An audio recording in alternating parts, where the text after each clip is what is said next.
third gear is a sweet spot. Third gear is definitely the sweet spot. Let's do that. That is addictive.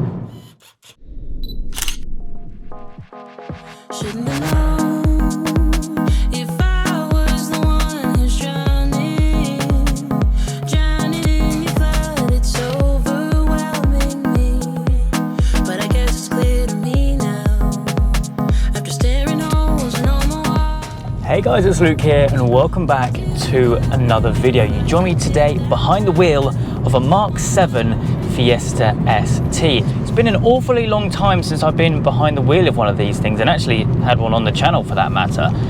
And they're great little cars. So when the guys over at Hendy Performance kindly invited me over to well, basically take it out and make a video of it, I jumped at the idea because well, you can get like a decent mileage one of these for way under 10 grand now. There's such a lot of car for the money. So yeah, we're out today in the Hendy Performance HP 300. 300 is what you think it is.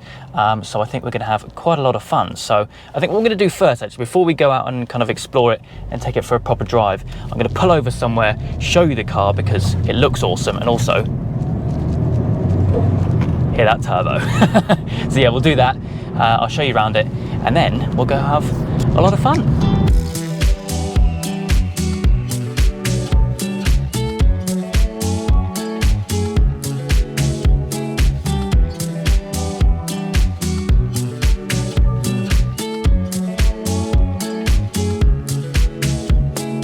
Okay, so here it is. The Hendy Performance HP 300 Mark 7 Fiesta ST. Now, before I give you a run round of everything that has been done to the car, let's just cast our minds back to what a standard Mark 7 ST would be. So obviously we still maintain the 1.6 litre turbo engine, producing 180 brake horsepower from standard. 240 Newton meters of torque and just shy of 7 seconds to 60. However, I know that you don't really care about the standard figures because this car is by no means standard, running 300 horsepower, hence the name HP 300. In fact, Hendy Performance run a fleet of modified Fords from the HP 200 right up to the HP 500. So yeah, they definitely know how to make a good old project car, that is for sure. Now, main things that have been done to the car is of course an upgraded turbo. It's a hybrid turbo on this car. It's actually a slightly more upgraded turbo from Perron, the S280. It's now essentially the S282. Now you can't really see much under here. Granted, the turbo is hidden out of plain sight, but you can see a few other little bits from Perron, like the boost pipes. In fact, looking down here, we've got the stage 3 front mount intercooler from Pro Alloy. I love that look, that's really, really cool, along with a whole host of other little bits and bobs. We've got a Quaife limited slip diff on the car. Of course, this is a front wheel drive car, so a limited slip diff would help that massively. We've got a set of 17-inch matte bronze OZ Ultra Leggera wheels with a VMAX big brake kit behind. I'm not entirely sure on the dimensions of the brakes, but they look really, really cool. And actually, I do like the matte bronze along with the Rothmans style livery that has been applied to the car, of course, legendary livery from the 90s. Moving on around to the exhaust, we've got a Cobra Sport sports cat on the car and then a Mount Tune cat back from there. So the exhaust has been completely upgraded. Definitely not standard, that is for sure. In fact, we've got a little Mount Tune badge on the back here.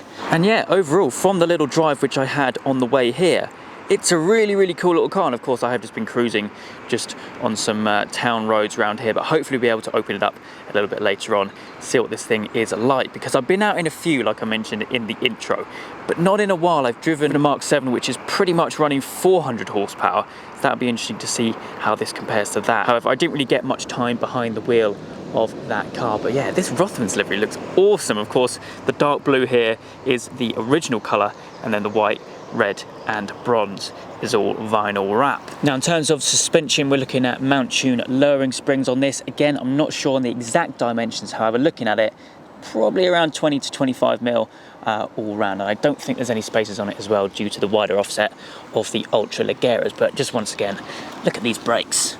They are huge. In fact, there's a tiny gap between the caliper and the wheel. We don't want to get any stones stuck in behind there. See, we've got all the companies who have worked on the car down the side sill. But But yeah, all in all, really excited to get behind the wheel of this thing, take it for a proper drive and see what it's like. And in fact, I think without further ado, let's hop in and do that right now.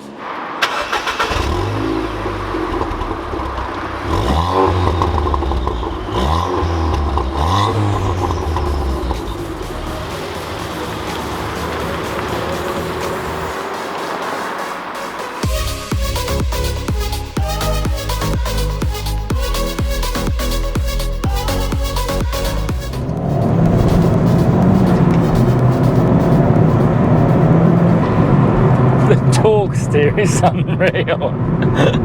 Oh. Now what I forgot to mention in the walk around is it's also got a short shifter installed, so you can go through the gears so quickly. That's when it decides to grip, that is. You know what, this is a little go-kart, you know, it really is. Now what's amazing about these things, right, is standard 1.6 litre 180 brake horsepower. It's not much. I mean, the fact that it's so light does play in its favour, but to get this much power out of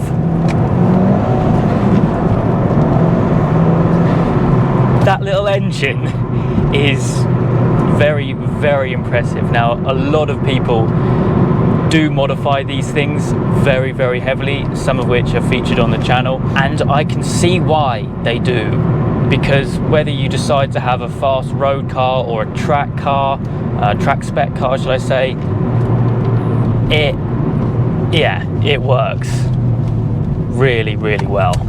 I mean, the roads are damp at the moment, we're in second gear in 30 mile an hour, spinning, torque steer into third.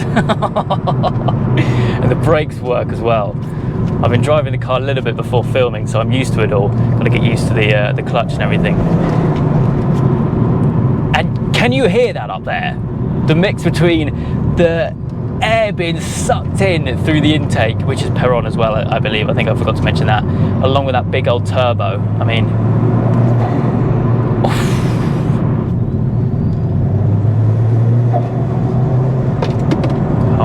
hold the revs.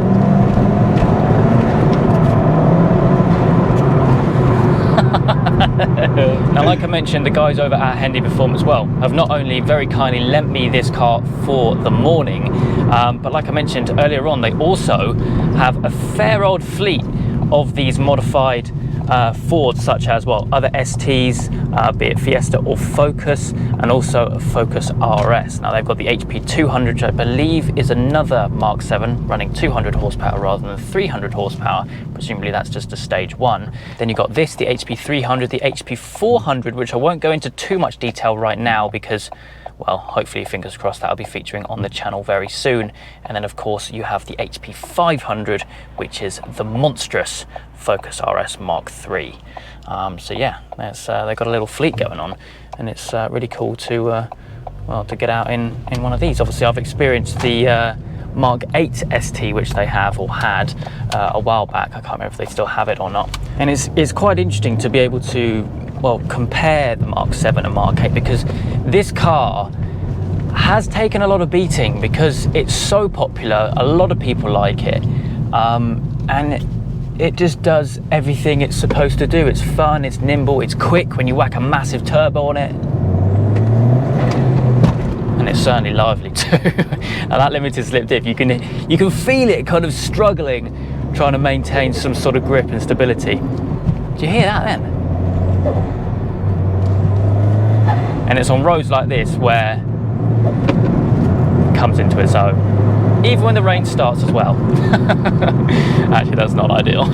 In some ways, you know, I think the Mark 7 is still that step above than the Mark 8. It's just something about it, you know, where, I mean, I guess people have gone mental with the Mark 7s, not as much as they have with the Mark 8s yet, because they haven't really been out for very long.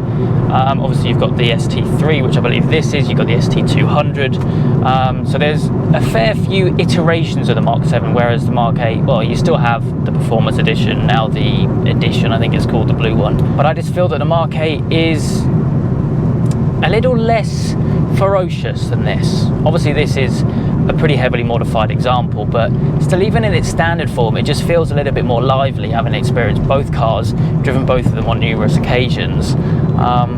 Yeah, that's just kind of what I think about it, really. But either way, this thing's an absolute riot, so Christ, when that kicks in, 3,500 in third. Let's try that again.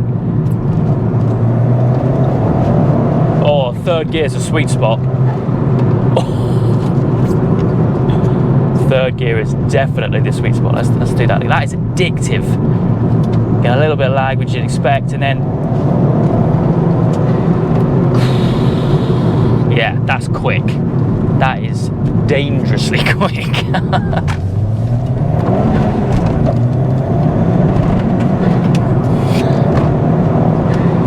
You know what? This is really quite special, actually. The more you drive it, the more it makes more and more sense.